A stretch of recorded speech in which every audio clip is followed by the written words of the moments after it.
qui a aussi démontré ses lacunes. Parce que la démocratie, ce n'est pas seulement que des élections. Les élections aussi ne sont pas seulement que les partis politiques. Il y a des modèles de l'expression de la démocratie qui peuvent surpasser ou dépasser le choix des dirigeants par le vote, le mode du scrutin. Donc, le problème qui va se passer ici, que je vois, est que le contexte actuel, avec un régime militaire où pratiquement le pays est dans une dynamique de militarisation de la société, va poser un problème fondamental des libertés. Ça va poser un problème fondamental de l'expression plurielle des idées.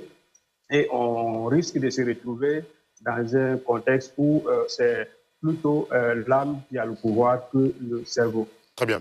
Alors, docteur Arthur Kamena Yoboué.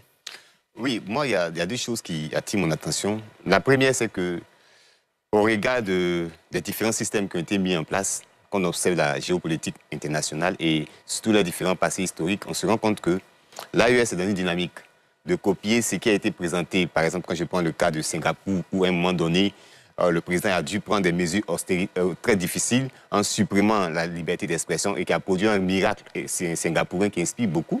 Donc je me dis que dans cette dynamique-là, ça peut inspirer.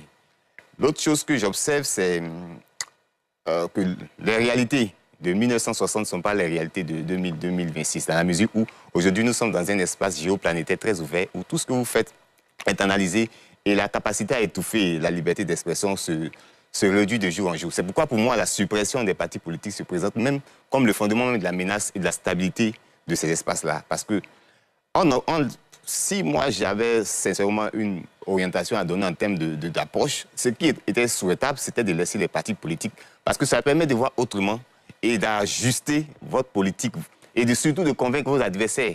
Parce que lorsque vous supprimez les partis politiques, quel est l'effet induit? C'est que ces personnes qui n'ont pas la capacité de s'exprimer autrement.